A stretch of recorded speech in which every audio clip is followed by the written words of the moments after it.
जय हिंद दोस्तों, आप सभी का स्वागत है हमारे YouTube चैनल टॉपर्स एकेडमी में। दोस्तों, आप लोगों का डीएलएड थर्ड सेमेस्टर का जो आप लोगों का एग्जाम होने वाला है, उसके लिए मैं आप लोगों का पेपर आउट वीडियो लेकर के आया हूं और ये आप लोगों की लास्ट पेपर आउट वीडियो रहने वाली है। आराम से, शांति से वीडियो को देखिएगा। हम प्रीवियस ईयर के प्रश्नों को उठाते हैं और उससे रिलेटेड जितने भी कॉन्सेप्ट बनते हैं, पूरे कॉन्सेप्ट को हम डिस्कस करते हैं। दोस्तों, प्रथम सेमेस्टर में आप लोगों ने देखा होगा कि 18 में से 16 क्वेश्चंस के लगभग केवल 5 पेपर आउट वीडियो से फंसे थे। तो उम्मीद है दोस्तों कि थर्ड सेमेस्टर में भी आप लोगों के फंसेंगे।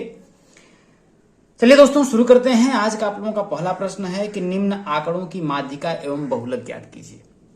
दोस्तों, ध्यान से देखिएगा, बहुत ही आप लोगों को मजा आएगा। दोस्तों, आयु दिया है, विद्यार्थियों की संख्या दिया है, तो हम क्या करेंगे, माध्यिका ज्ञात करने के लिए हम क्या करेंगे, संचयी बारंबारता निकालेंगे। दिमाग में आपके आता होगा कि हम संचयी बारंबारता क्यों निकालते हैं। दोस्तों, सबसे पहले मैं संचयी बारंबारता को निकाल लेता हूं। दोस्तों, संचयी बारंबारता में क्या करते हैं, ये 4 है तो यहां पर 4 लिख लेंगे। यहां पर क्या करेंगे, आप 4 लिख लेंगे। इसके आगे इस 4 में ना इस 3 को जोड़ देंगे तो 4 और 3 कितना हो जाएगा, यहां पर 7 आएगा। 7 में 5 को जोड़ देंगे, 7 5 कितना हो जाएगा आपका, 12 आ जाएगा। 12 में 4 जोड़ेंगे तो कितना आएगा आपका, 16 होगा। 16 में 4 जोड़ेंगे तो आपका कितना आएगा, 20 आएगा। 20 में 3 जोड़ेंगे तो कितना आपका आएगा, 30 आएगा। और यही जो होगा n टोटल संख्या होगी, यानी कि n का जो मान होगा वो कितना होगा दोस्तों, 23 होगा। और 23 क्या है आपका, एक विषम संख्या है। 23 क्या है आपका, एक विषम संख्या है। जब विषम संख्या के लिए माध्यिका क्या होता है, विषम के लिए माध्यिका का फॉर्मूला क्या होता है, माध्यिका बराबर होता है n+1 बटा के 2वां पद। अब जरा समझने का प्रयास करिएगा दोस्तों। मैंने कहा संचयी बारंबारता हम क्यों निकालते हैं। इसने कहा कि 11 वर्ष के विद्यार्थियों की संख्या 4 है। अगर मैं इसको डिटेल में लिखूं दोस्तों, तो मैं क्या बोल रहा है कि 11 वर्ष के विद्यार्थियों की संख्या 4 है तो 11 को 4 बार लिखूंगा, 11 11 11, इस तरीके से 11 लिखूंगा। 12 वर्ष के विद्यार्थियों की संख्या कितनी है, 3 है, तो मैं 12 को 3 बार लिखूंगा या नहीं लिखूंगा, आप बोलेंगे हाँ। 13 वर्ष के विद्यार्थियों की संख्या कितनी है, 5 है, तो इस तरीके से मैं 13 लिखूंगा। 13 13 13 और इस तरीके से आपके कितने हो जाएंगे, 1 मिनट, मार्कर चल नहीं रहा है, पानी यहां पर है, ठीक है। कितना हो जाएगा दोस्तों, 13, ये काम करना बंद कर दिया क्या है, 1 मिनट, आगे लिखेंगे तो कितना हो जाएगा आपका 13। 13 कितनी बार होगा, 5 बार। वैसे ही 14 कितनी बार है, 4 बार है, तो 1 2 3 4 बार है। 15 कितनी बार है, 4 बार है, तो 1 2 3 3, इसके बाद क्या लिखेंगे, 4। 16 कितनी बार है, 3 बार है, 1 2 3 बार है। अब मैं इसको जोड़ूं दोस्तों, तो अब यहां से देखेंगे तो टोटल कितनी बार आएगा आपका, 23 पद आएगा ना। तो वैसे ही हम संचयी बारंबारता निकालते हैं। अब संचयी बारंबारता निकालने के लिए जैसे मैंने कहा n का मान कितना आया, 23। तो अब देखिएगा 23 में अगर मैं 1 जोड़ूंगा बटा के 2, तो 23 में जोड़ेंगे तो कितना होगा, 24 बटा के 2वां पद यानी कि 12वां पद। तो 12वां पद क्या होगा इसमें, तो संचयी बारंबारता से हमें पता चलता है कि 12वां पद क्या होगा।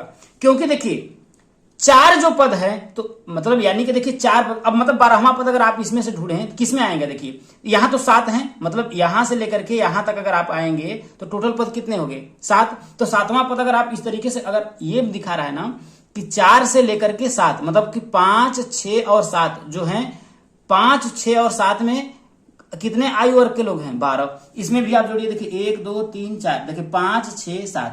वैसे ही मुझे 12वां पद चाहिए, तो 12वां पद किसमें आएगा, देखिए इसमें आएगा क्या, आप देख रहे हैं ना 12वां पद। तो यही आपका माध्यिका कितना हो जाएगा आपका, 13 आ जाएगा, 13 आएगा और यही आपका आंसर हो जाएगा।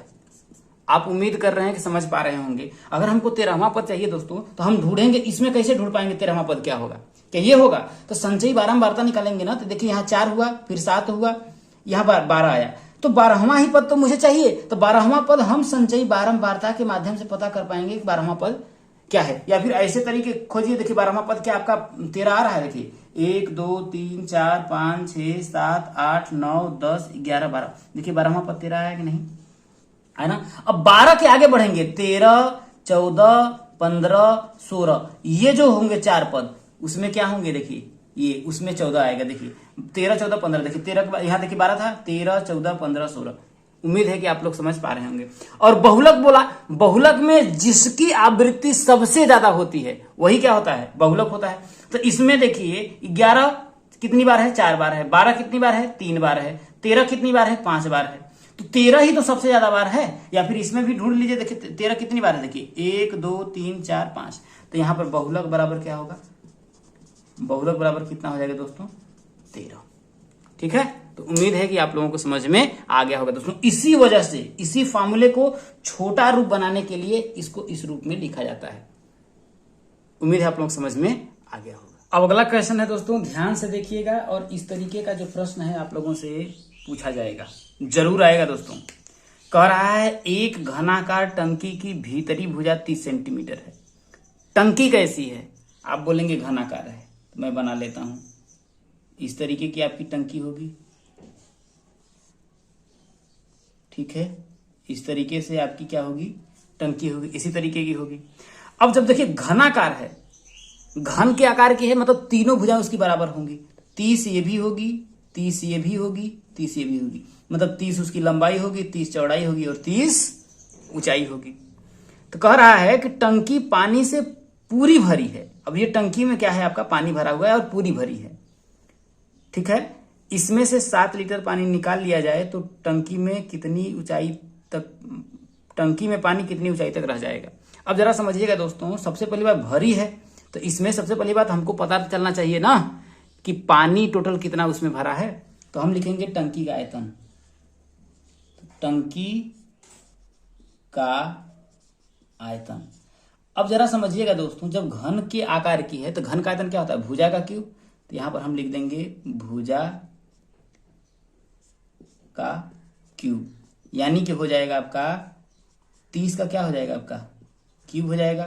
तो 3 त्रिका 9 त्रिका 27, भाई 30 का क्यूब है, तो 30 गुणित 30 करेंगे तो कितना आएगा आपका, देखिए 27,000 आएगा। 27,000 आएगा, किस में है, सेंटीमीटर में है, तो घन सेंटीमीटर में होगा, घन सेंटीमीटर में होगा।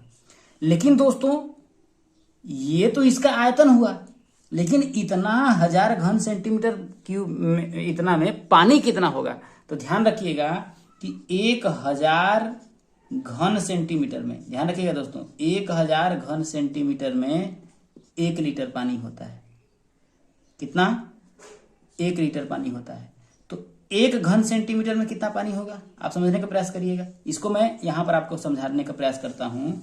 यहां पे आप समझिएगा कि 1000 घन सेंटीमीटर में आपका 1 लीटर पानी होता है। तो 1 घन सेंटीमीटर में कितना पानी होगा, 1 घन सेंटीमीटर में कितना पानी होगा, तो 1/1000 होगा कि नहीं होगा, आप बोलेंगे बिल्कुल होगा। तो हमें कितना चाहिए, 27,000 घन सेंटीमीटर में। तो यहां 27,000 घन सेंटीमीटर में कितना होगा, 27,000 हो जाएगा कि नहीं होता है भाई। 27,000 का गुणा कर देंगे और बटा के 1000 हो जाएगा। यानी कि इसमें अगर हम 1000 का भाग दे देंगे, कितना, 1000 का अगर हम भाग देंगे तो उतना लीटर पानी हो जाएगा। 3 जीरो से आपका 3 जीरो कट जाएगा, यानी कितना हो जाएगा आपका 27 लीटर पानी हो जाएगा। यहां तक कोई दिक्कत है, आप बोलेंगे बिल्कुल नहीं है, मजा आ रहा होगा। अब समझने का प्रयास करिएगा दोस्तों, इसमें से 7 लीटर पानी निकाल लिया जाता है। अब जरा आप बताइएगा, अगर कोई भी टंकी अगर भरी है, तो अगर मान लेते हैं ये टंकी है आप लोगों की, अगर ये टंकी पूरी भरी है तो पानी अगर निकाला जाएगा तो इसकी केवल ऊंचाई ही तो घटेगी, ये जो सतह वाला जो है लंबाई और चौड़ाई में तो कोई परिवर्तन नहीं होगा। आप बोलेंगे बिल्कुल सही बात है। तो पानी निकाला गया कितना, देखिए इसको मैं आपका मिटा देता हूं, ठीक है।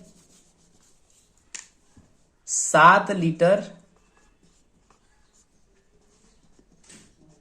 पानी निकालने के बाद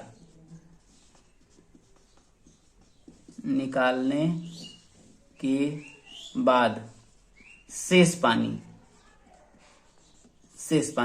जब पानी निकाल लिया गया तो शेष पानी कितना हो जाएगा, देखिए 27, ठीक है।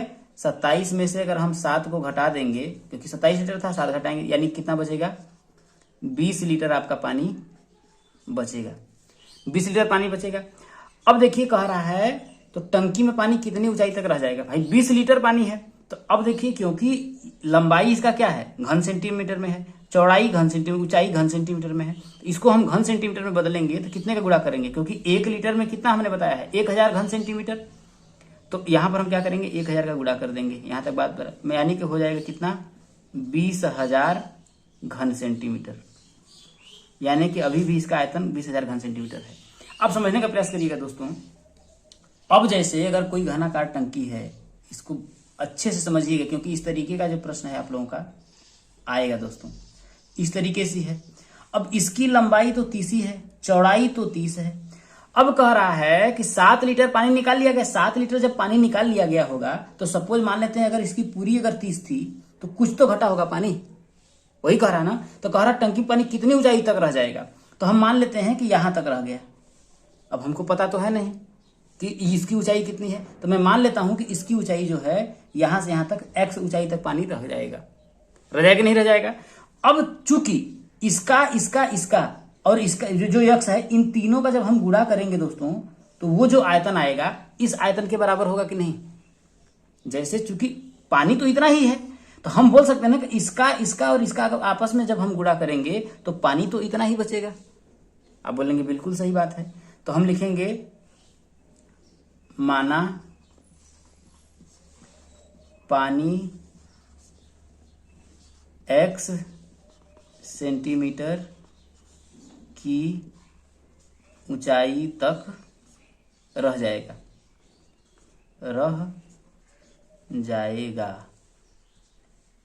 यानी कि ये जो बचा है इसका आयतन, तो शेष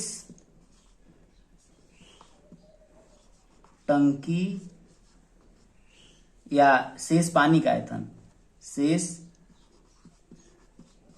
पानी का आयतन कितना है भैया, 20,000। तो इतना ही तो है, ये जो शेष पानी इतना बचा है इसका आयतन तो इसी के बराबर, घन सेंटीमीटर के बराबर तो है। आप बोलेंगे बिल्कुल सही बात है। जब इतना है तो हम क्या करेंगे, लंबाई गुणे चौड़ाई गुणे ऊंचाई अलग हो जाएगा, तो ये हो जाएगा 30 गुणे 30 गुणे x बराबर कितना हो जाएगा आपका 20,000। अब इसमें से देखिए 2 शून्य से आपका 2 शून्य कट जाएगा, 2 शून्य से आपका 2 शून्य कट जाएगा, तो x बराबर क्या आएगा, देखिए 3 त्रिका 9, इधर हो जाएगा देखिए 200 और बटा कितना हो जाएगा 9। यहाँ पे करेंगे देखिए 9 दूना के 18, 2 20, 9 दूना के 18, 2 20, तो आपका हो जाएगा 22 सही 2 बटा के 9 सेंटीमीटर। इतना सेंटीमीटर तक आपका शेष पानी क्या करेगा, रह जाएगा। तो उम्मीद है आप लोगों को समझ में आया होगा और मजा भी आया होगा। चलिए दोस्तों आगे बढ़ते हैं। दोस्तों ध्यान रखिएगा, श्योर है कि इस तरीके का प्रश्न आप लोगों का पूछा जाएगा, इस बात इसलिए इसको बहुत ही ध्यान से समझिएगा। मैं समझाता हूं। कह रहा है चित्र में O वृत्त का केंद्र है, यानी कि ये जो O है ना वो वृत्त का केंद्र है। कोण COA यानी कि कौन सा, देखिए कोण COA बोले या AOC 130 अंश दिया है। हमसे पूछा क्या है, देखिए ABC यानी कि ये पूछा है कोण ABC पूछा है, और कोण ADC पूछा है, ADC पूछा है का मान ज्ञात कीजिए। कैसे करेंगे समझने का प्रयास करिएगा दोस्तों। कोण ADC, जो कोण ADC हमसे पूछा है, तो कोण ADC बराबर क्या मैं लिख सकता हूं, 1/2 गुणे कोण AOC बोले या COA, बात दोनों बराबर होगी। आप बोलेंगे क्यों, क्योंकि किसी भी चाप द्वारा केंद्र पर बना कोण, ध्यान रखिएगा, किसी भी चाप द्वारा केंद्र पर, क्योंकि ये O क्या है, बोला ना वृत्त का केंद्र है, तो ये चाप हो गया आपका। देखिए तो किसी भी चाप द्वारा केंद्र पर बना कोण, उसी चाप द्वारा, ये आपकी परिधि है, परिधि पर बने कोण का ये क्या होता है, 2 गुना होता है। किसी भी चाप द्वारा केंद्र पर बना कोण उसी चाप द्वारा परिधि पर बने कोण का ये क्या होता है, 2 गुना होता है। तो जब ये 2 गुना होता है तो क्या मैं कोण ADC बराबर लिख सकता हूं 1/2 AOC, क्योंकि मुझे ये 2 गुना है और दोनों को मुझे बराबर, जैसे आप समझिए कि अगर ये 30 है तो अगर मान लेते हैं ये 30 है तो ये तो आधा होगा ना। अब दोनों को मुझे बराबर करना है तो मैं 2 गुणते 30 करूंगा, या फिर मैं इसी को लिख दूं कि 1/2 और गुणे जो भी है ADC बराबर इतना। तो उम्मीद है आप लोग समझ पा रहे होंगे। तो यहां से अगर मैं करूंगा देखिए तो 1/2 गुणे AOC, तो AOC का मान कितना दिया है दोस्त? 130 दिया है। 130 दिया है, काट लीजिए। 2 6 के 12, 2 5 10, तो 65 डिग्री आपका आ जाएगा। अब क्या पूछ रहा है? ADC। ध्यान रखिए दोस्तों, यहां पर समझिए, इसको बड़ा ही प्यार से समझने का प्रयास करिएगा। ये देखिए ऐसे है, ये ऐसे है, ये ऐसे है और ये ऐसे है। तो क्या है आपको ये जो चतुर्भुज जो है, आपको अगर मैं इसको पूरे को मिटा दूं, समझने का प्रयास करिएगा। जो इस तरीके से आप लोगों का यहाँ पर जो इस तरीके से दिख रहा था, इसको अगर मैं मिटा दूं तो क्या इस तरीके से आपको नहीं दिख रहा है कि ये जो वृत्त है ये क्या है आपका? एक वृत्त के अंदर का चतुर्भुज है। तो इसको क्या मैं एक चक्री चतुर्भुज नाम नहीं दूंगा? क्योंकि चक्री चतुर्भुज क्या होता है? एक वृत्त के अंतर्गत होता है। यहां पर देखिए चारों इसके क्या है, जैसे मैं ए की बात करूं, इसको बी नाम दे दूं, इसको सी नाम दे दूं, इसको डी नाम दे दूं, तो देखने का प्रयास करिएगा क्या एक चक्री चतुर्भुज की तरह नहीं दिख रहा है? आप बोलेंगे हाँ बिल्कुल दिख रहा है। और ये वाला कोण हमने जब फाइंड कर लिया है कि मेरा कितना है, 65 अंश है, तो क्या ये वाला कोण मैं नहीं दिखा दूंगा? बोलेंगे कैसे? क्योंकि चक्री चतुर्भुज के आमने सामने के कोणों का योगफल 180 अंश होता है। तो मैं लिखूंगा, क्यों? देखिए मैं लिखूंगा कोण ABC, यानी कि क्या होगा? कोण ADC। तो मैं लिखूंगा देखिए चतुर्भुज A, देखिए ये आपका चतुर्भुज हो गया ABCD में, ABCD में क्या कि कोण ADC, कोण ADC प्लस कोण ABC, कोण ABC बराबर 180 अंश। क्यों? चक्रीय चतुर्भुज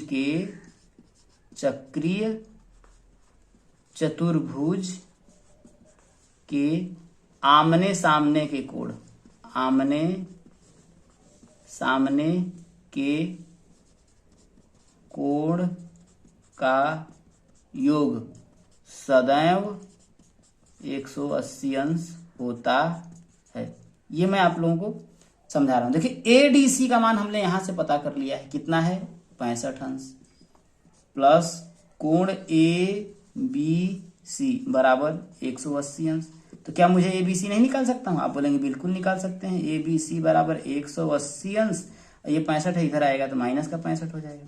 घटा दीजिए, 10 में से 5 गया 5, 17 में से 6 जाएगा तो कितना हो जाएगा? 11, यानी कि 115 अंश। और यही क्या हो जाएगा दोस्तों? आंसर हो जाएगा। ठीक है।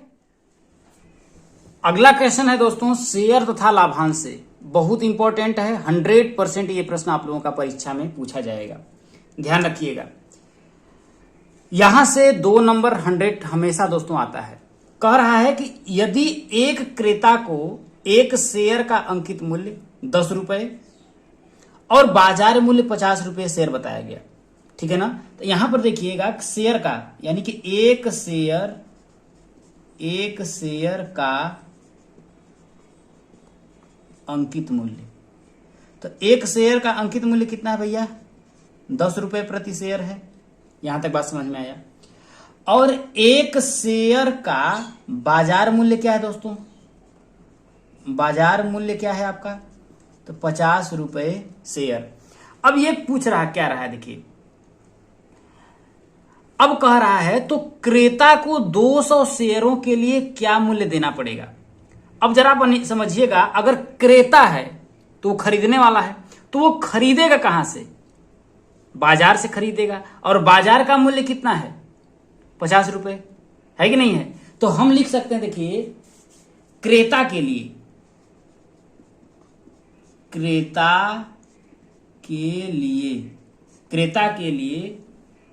एक शेयर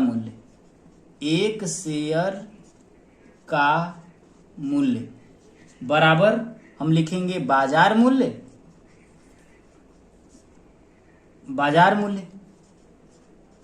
भाई क्रेता के लिए एक शेयर का मूल्य क्या होगा, क्रेता कहां से खरीदेगा, तो बाजार से खरीदेगा, बाजार का मूल्य कितना है 50, तो बाजार एक शेयर का मूल्य, तो यहां पर हम लिख देंगे भाई यहां मैंने लिख दिया, यहां पर देखिए कि बाजार मूल्य, ठीक है। और बाजार मूल्य किसके बराबर है, बाजार मूल्य का कितना मान है 50 रुपए है। अब एक शेयर का है, लेकिन वो कह रहा है कि 200 शेयरों के लिए क्या देना पड़ेगा, तो लिखेंगे क्रेता को, यहां देखिए क्रेता को 200 शेयर का देना होगा, बराबर भाई बाजार मूल्य चाहे जितना है उसका, और गुणे हम क्या करेंगे 200, तो बाजार मूल्य कितना है भैया 50 रुपए, हम 200 का गुणा कर देंगे तो कितना आएगा 5 दूना कितना हो जाएगा 10, तो यहां हो जाएगा आपका 10,000। यहां तक आप लोगों को कोई दिक्कत, आप बोलेंगे कोई दिक्कत नहीं है दोस्तों। अब जरा समझिएगा दोस्तों, क्या बोल रहा है कि क्या मूल्य देना पड़ेगा तथा शेयरधारी को क्या लाभ होगा जबकि उसने शेयर अंकित मूल्य पर खरीदा है। अब जरा समझिएगा कि एक शेयरधारी है, शेयरधारी किस पे खरीद रहा है, अंकित मूल्य कितना है 10 रुपए, तो अब जरा समझिएगा, अब उसको देखिए क्रेता को कितना देना पड़ेगा, इतना देना पड़ेगा 10,000 रुपए, ठीक है। लेकिन अब यहां पर है कि इसी 200 शेयरों पर एक शेयरधारी को कितना लाभ होगा, तो जरा समझिएगा कि एक शेयर का अंकित मूल्य 10 रुपए है, तो 200 शेयर का अंकित मूल्य कितना होगा, तो 200 शेयर का आप बोलेंगे 2,000, हाँ या ना, आप बोलेंगे बिल्कुल सही। और बाजार मूल्य 200 शेयर का कितना होगा, बाजार मूल्य कितना होगा 200 शेयर का, तो यहां पर गुणा करेंगे तो कितना आपका आएगा, देखिए सॉरी गुणा करेंगे तो कितना आएगा आपका, देखिए 10,000 होगा, आप बोलेंगे बिल्कुल सही बात है। अब बताइएगा कि शेयरधारी अंकित मूल्य पर खरीद रहा है 200 शेयर, और उसे बाजार मूल्य पर जब बेच रहा है तो उसको लाभ होगा, कितने का लाभ होगा, तो हम बताएंगे कि लाभ बराबर 200 शेयरों का बाजार मूल्य, यानी कि 200 शेयर का बाजार मूल्य माइनस 200 शेयर का अंकित मूल्य, तो 200 शेयर का बाजार मूल्य कितना हुआ आपका 10,000 होगा, 10,000 हुआ, माइनस 200 शेयर का अंकित मूल्य कितना हुआ, आप बोलेंगे 2,000 हुआ, आप घटा देंगे, यानी कि उसको कितने का लाभ हुआ है दोस्तों, 8,000 रुपए का उसको क्या हुआ है, लाभ हुआ है। तो उम्मीद है कि आप लोगों को ये बातें समझ में आ गई होंगी। अब अगला क्वेश्चन है दोस्तों, ध्यान से समझिएगा, कह रहा है 15x⁴ प्लस 3x² माइनस 18 का गुणनखंड कीजिए। इस तरीके का प्रश्न 100% दोस्तों पूछा जाएगा, एक आप लोगों का अति लघु उत्तरी में, एक लघु उत्तरी में, यानी कि एक 2 नंबर का और एक नंबर का। कैसे सॉल्व करेंगे इन प्रश्नों को, सॉल्व करने के लिए दोस्तों आपको क्या करना पड़ेगा ना, कि ये जो 15 है ना, इस 15 का इस 18 में क्या करना पड़ेगा, गुणा करना पड़ेगा। तो 15 का आप 18 में गुणा कर लीजिए, 18 में गुणा करेंगे तो कितना होगा, 15 × 8 = 120, 15 × 1 = 15 और 12 कितना हो जाएगा 27, यानी कि 270 हो जाएगा। अब इस 270 जो आएगा भाई, इसका हमने आपस में 15 और 18 का गुणा कर लिया, आपका आया कितना 270, यहां पर मैं लिख देता हूं 15 और 18 का हमने गुणा किया। इसके बाद इसका हम क्या करेंगे ना, अभाज्य गुणनखंड करेंगे, या इसको ऐसे ही आप अभाज्य गुणनखंड कर दीजिए। जैसे 15 का करेंगे तो हम आपका क्या होगा 3 × 5 हो जाएगा, 18 का करें तो 2 × 3 हो जाएगा, या ऐसे कर लीजिए, 2 से करेंगे तो कितना हो जाएगा 135, फिर 3 से करेंगे तो हो जाएगा आपका 45, फिर 3 से करेंगे तो 15, फिर 3 से करेंगे तो कितना होगा आपका 5, फिर 5 से करेंगे तो 1 हो जाएगा। अब ये जो अभाज्य गुणनखंड हुए हैं ना, इन अभाज्य गुणनखंडों में को आपको 2 भागों में बांटना है। कितने भागों में, 2 भागों में। 2 भागों में बांटना है कि जोड़ें या घटाएं, क्योंकि अभाज्य गुणनखंड इसी का है, तो गुणा करें तो 270 आए। इन अभाज्य गुणनखंडों को ऐसे 2 भागों में बांटना है कि गुणा करें तो 270 आए, जोड़ें या घटाएं तो हमें 3 प्राप्त होना चाहिए। ऐसा क्या गुणनखंड आपका बन रहा है? देखिए 5 तिया 15 बना और 3 तिरिका 9 दूना के 18 बना के नहीं। देखिए 3 तिरिका 9 दूना के 18। देखिए इसका आपस में मैं गुणा कर लेता हूं तो 3 तिरिका 9 दूना के 18 बना। अब 5 तिया कितना हुआ? 15 बना। तो अगर मैं 18 में से 15 को घटाऊंगा तो क्या मुझे 3 मिल जाएगा? आप बोलेंगे हाँ मिल रहा है। और 18 में 15 का गुणा करें तो 270 तो आएगा ही आएगा। तो इसी तरीके से लिखेंगे। देखिए 15x की पावर 4 प्लस इस 3 के जगह पर अब हम 18 माइनस 15 लिख। भाई 3 को ऐसे लिखें चाहे 18 माइनस का 15 लिखें, इसमें कोई तकलीफ नहीं होनी चाहिए भाई।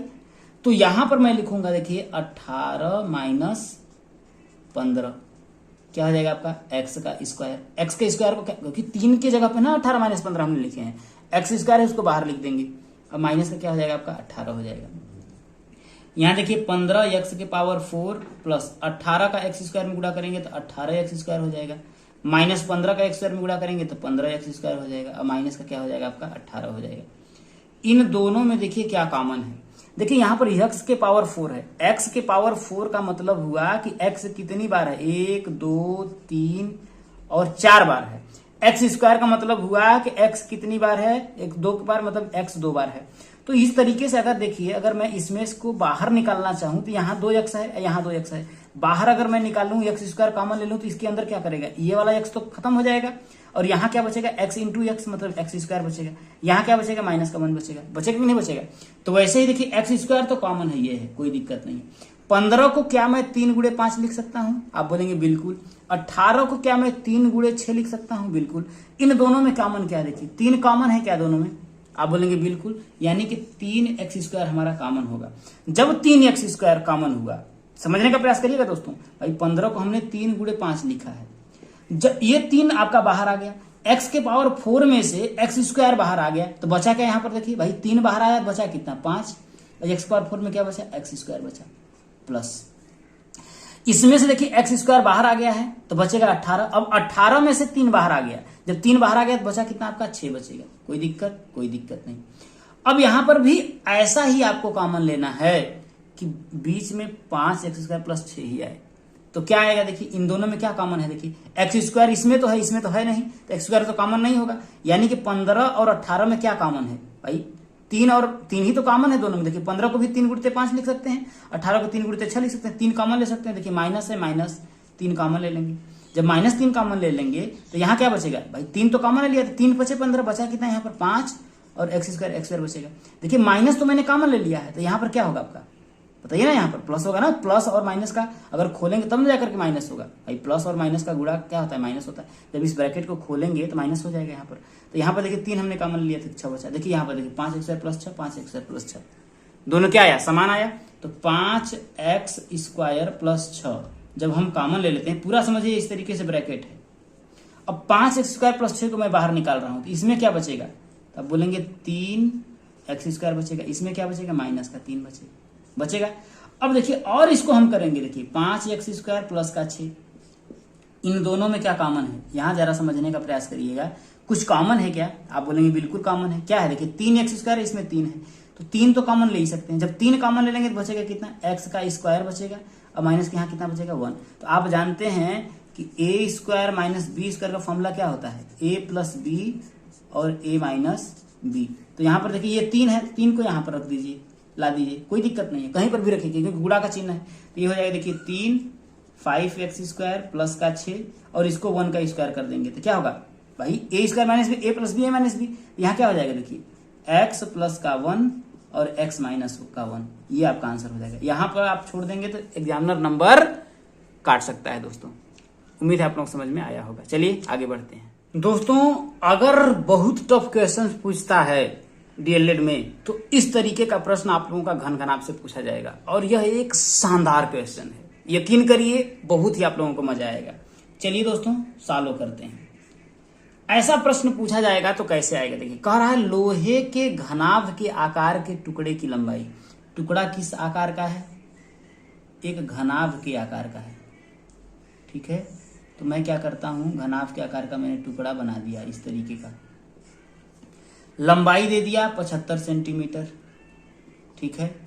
चौड़ाई दे दिया ये 15 सेंटीमीटर, ऊंचाई दे दिया ये 5 सेंटीमीटर दे दिया। अब कह रहा है इसमें से 15 सेंटीमीटर लंबे, 3 सेंटीमीटर चौड़े और 1 सेंटीमीटर ऊंचे। अब इस गुटके बनाए जा सकते हैं, यानी कि इसी को ना, इसी में से 15, ये टोटल 75 है तो 15 सेंटीमीटर लंबा और कितना 3 सेंटीमीटर, ये देखिए ये लंबा है 15 सेंटीमीटर। इसी तरीके से मैं एक छोटा बनाता हूं, आप ऐसे समझिए कि ये कह रहा है कि एक तरीके का मुझे बनाना है, गुटका बनाना है, इसी में से काटना है, लेकिन उसकी लंबाई जो है 15 सेंटीमीटर हो, चौड़ाई जो है 3 सेंटीमीटर हो और ऊंचाई 1 सेंटीमीटर हो। तो इसमें से अगर हम काटेंगे तो इस शेप का, इस आकार का, इस गुटके से कितने गुटके हम काटेंगे, ये वो पूछ रहा है। तो ऐसा करने के लिए दोस्तों अब कह रहा है ना कितने गुटके बनाए जा सकते हैं, कुल गुटकों की संख्या। तो कुल गुटकों की संख्या,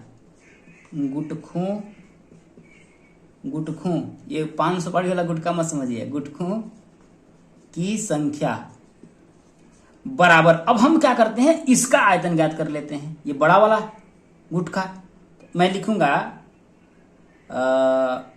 आकार के टुकड़े की लंबाई, ठीक है ना, घनाभ के टुकड़े की लंबाई, तो लिखेंगे घनाभ के टुकड़े का आयतन बटा के छोटे गुटके का आयतन, मैं लिखूंगा गुटके का आयतन। अगर पूछा दोस्तों तो कुछ नहीं करना, बड़ा वाले का आयतन निकाल लीजिए, छोटे वाले का आयतन निकाल लीजिए, बड़े वाले के आयतन में से छोटे वाले आयतन को क्या करिए, भाग दे दीजिए, जो आएगा उतने गुटकों की क्या हो जाएगी, संख्या हो जाएगी। तो बड़े का आयतन क्या होगा, देखिए भाई घनाभ का आयतन क्या होता है भाई, घनाभ का आयतन। तो घनाभ का आयतन क्या होता है दोस्तों, लंबाई गुणे चौड़ाई गुणे ऊंचाई। इसको लंबाई हिंदी में ही लिख देते हैं, ठीक है। तो यहां पर हो जाएगा लंबाई, तो यहां मैं लिख देता हूं लंबाई गुणे चौड़ाई गुणे ऊंचाई। यहां पर भी वही छोटे वाले गुटके का आयतन, वही लंबाई गुणे चौड़ाई गुणे ऊंचाई। तो लंबाई इसकी कितनी है 75, चौड़ाई कितना है 15, ऊंचाई कितनी है 5। लेकिन इस छोटे वाले इस गुटके की लंबाई कितनी है 15, चौड़ाई कितनी है 3, ऊंचाई कितनी है 1। तो कुछ कटे तो काट लीजिए, देखिए 15 से ये आपका कट जाएगा। इसको काटेंगे 3 से तो 25 से 75 हो जाएगा। तो 25 पंजे 125, भाई 25 का 5 में गुणा करेंगे कितना हो 125 क्या करेंगे गुटके। इस बड़े वाले घनाभ के आकार के टुकड़े में से कितने गुटके बनेंगे, 125 गुटके बनेंगे। इस तरीके का प्रश्न आप लोगों से पूछा जा सकता है। अगला क्वेश्चन है दोस्तों कि नीचे दी गई सारणी में 50 विद्यार्थियों के भार की ग्राम में दिया गया है, इनके भार का समांतर माध्य ज्ञात करिए। ये मान लेता हूं ये बारंबारता है, तो इसको फ्रीक्वेंसी एफ से लिख सकते हैं, भार को हम एक्स में लिख सकते हैं। तो यहां से हम क्या करेंगे, अगर इस तरीके का आपका मान अगर आता है तो इसको सॉल्व करने के लिए हम लोग एफ इंटू एक्स निकालते हैं। क्यों निकालते हैं, पूरी जो बात है आप लोगों को मैं बताऊंगा, ठीक है। और ऐसा प्रश्न एक माध्यिका या इसमें से 100% 2 नंबर का प्रश्न पूछा जाएगा। अब क्या करेंगे देखिए, तो भाई x जो है 40 है, 40 की बारंबारता कितनी बार है 4 बार है। तो 40 का 4 में गुणा करेंगे तो कितना आएगा 160 आएगा, 4 चौके 16। इसका गुणा करेंगे तो 12 दूना 24, 12 चौके 48 और 2 कितना हो जाएगा 50। इसका गुणा करेंगे तो 18 तिहाई 54, 18 चौके 72, 5 कितना हो जाएगा आपका 77 हो जाएगा। इसका गुणा करेंगे तो आपका 440 हो जाएगा। इसका गुणा करेंगे तो कितना हो जाएगा 135, 6 पंचे 30, 270 होगा क्या, 6 चौके 24 और 3 27, 270 हो जाएगा। अब दोस्तों इसको जब हम पूरा जोड़ेंगे, इसको जब हम पूरा जोड़ेंगे तो जब जोड़ते हैं तो भाई सिग्मा लगाते हैं, क्या लिख आते हैं सिग्मा एफ। तो सिग्मा का मतलब होता है ये जो है ना योगफल को दिखाता है। तो पूरे का जो योगफल करेंगे ये 50 है, तो देखिए 12 देखिए 18 और 12 कितना हो जाएगा 30, 30 10 40 और 6 4 10 50 हो जाएगा, यहाँ पर 50 हो जाएगा। लेकिन यहाँ पर हम सिग्मा एफ एक्स भी निकालते हैं भाई। सिग्मा एफ एक्स का मतलब ये हो गया कि इन सब का योग, तो जोड़ लीजिए 4 4 8 आएगा, और 7 7 14, 6 20 4 24 के 4 हो जाएगा। देखिए 7 4 11, 11 2 13 1 14, 14 5 कितना हो जाएगा आपका 19, 19 1 20 हो जाएगा क्या, 2048 हो जाएगा, हाँ या ना। फिर से देख लेते हैं, 4 4 8, 7 7 14, 14 4 18 6 24, 24 के 4 हासिल 2, और 7 5 12, 4 16 2 18, 1 19 2 21, 2148 होगा। ठीक है, 2148 होगा। दोस्तों हम जानते हैं कि अगर कोई संख्या जैसे है, अगर 2 है 4 है 5 है 6 है, हम ऐसा क्यों कर रहे हैं, एफ एक्स हम क्यों निकाल रहे हैं। 8 है 7 है 3 है 2 है 2 है 4 है 4 है। अगर इसको हमको समांतर माध्य इस तरीके से निकाला जाता है तो हम जानते हैं कि क्या करते हैं, पदों का योग मतलब पूरे को जोड़ देंगे और पदों की संख्या से भाग दे देते हैं। लेकिन यहां देखिए दोस्तों कि 40 की आवृत्ति 4 बार है, तो यहां पर अगर मैं ये देखूं कि 2 कितनी बार है, देखिए 2 यहां पर 1 2 3 बार है, यानी कि 2 की आवृत्ति कितनी बार है, 3 बार है। इसके बाद 3 की आवृत्ति कितनी बार है, 3 यहां पर देखिए कितनी बार है, 3 की आवृत्ति आपका 1 बार है। 4 की आवृत्ति कितनी बार है, 1 2 3, 3 बार है। 4 की आवृत्ति कितनी बार है, 3 बार है। 5 की आवृत्ति कितनी बार है आप बोलेंगे तो 1 बार है। 6 कितनी बार है, 6 भी आप लोगों का 1 बार ही है। 7 कितनी बार है, 2 बार है। 8 कितनी बार है, 1 बार है। अब आप जरा समझिएगा, अगर हम जब जोड़ते हैं तो 2 अगर 2 बार आया है, 2 अगर 3 बार आया है, तो 2 को 3 बार तो जोड़ेंगे ना भाई। जैसे लिखूंगा 2 + 4 + 5 + 6 + 7 + 8 + 7 + 3 + 2 + 2 + 4 + 4। अब पदों का योग संख्या कितनी है, 1 2 3 4 5 6 7 8 9 10 11 12, 12 से मैं भाग दे दूंगा। यहां पर बात आप लोगों को समझ में आया। लेकिन मैं ये देख रहा हूं कि 2 को मैं कितनी बार, 2 1 2 3, 2 को मैं कितनी बार 3 बार जोड़ रहा हूं, तो 2 2 4 6 आ रहा है ना, या फिर मैं सीधे करूं 2 का 3 बार गुणा कर लूं। बस इसी चीज को ना इसने इस बारंबारता रूप में लिख दिया है, इसलिए मैं 40 का 4 में गुणा करता हूं, तो 40 टू कितना हुआ 60। अगर 40 की आवृत्ति अगर आप ऐसे समझिए कि अगर ये 4 बार है तो मैं 40 को 4 बार जोड़ूं या 40 का 4 में गुणा कर दूं, बात तो ही बराबर आएगा। अब बराबर करने के बाद जोड़ेंगे, इतना आया, फिर वही चीज प्रक्रिया इतनी बार हुई, फिर वही प्रक्रिया इतना बार हुआ। यानी कि 43 अगर 18 बार है तो 43 को 18 बार जोड़ने से बेहतर है कि मैं 43 का 8 में गुणा कर लूं, है कि नहीं है। इसके बाद भाई जितना है उसका योग कर रहा हूं ना, देखिए पदों का योग बटा पदों की संख्या होता है, तो ये पदों का योग आ गया। अब पदों की संख्या कितनी है, 50 बार। तो अब यही बात है, यहां पर हमको क्या पूछ रहा है, क्या पूछ रहा है आपका, यहां पर माध्य पूछ रहा है। तो समांतर माध्य का हम फॉर्मूला यहां पर लगाएंगे क्या, सिग्मा एफ एक्स बटा के सिग्मा एफ। क्यों लगाता हूं आप अच्छी तरह के समझ पाए होंगे। तो कितना हो जाएगा, 2148 में मैं क्या करूंगा, 50 से भाग दे दूंगा। कुछ नहीं करना है, देखिए यहाँ पर 50 है ना, तो इसका ऊपर नीचे 2 से गुणा कर दीजिए, या फिर डायरेक्ट आप भाग भी कर लीजिएगा। मैं कर रहा हूं आसान बनाने के लिए। जब 2 से गुणा करेंगे ना तो 8 दूना कितना हो जाएगा 16, 4 दूना कितना हो जाएगा आपका 8, 8 दूना के 16, 4 दूना के 8 कितना 1 9 हो जाएगा। 2 1 कम 2, 2 दूना के 4 आएगा। अब देखिए यहाँ पर 50 दूना कितना हो जाएगा 100। अब भाग देना हमारे लिए क्या हो गया, आसान हो गया। 2 अंक पे दशमलव, यानी कि आपका आएगा 42.96 जो होगा इसका समांतर माध्य होगा। तो उम्मीद है दोस्तों आप लोगों को समझ में आ गया होगा। दोस्तों आज के लिए इतना ही, और यकीन है दोस्तों कि इससे बाहर आप लोगों का प्रश्न नहीं पूछा जाए। जैसे बहुत कुछ का फुल फॉर्म पूछ देता है, जैसे एटीएम का फुल फॉर्म क्या होता है, तो बहुत लोग बोलते हैं एनी टाइम मनी।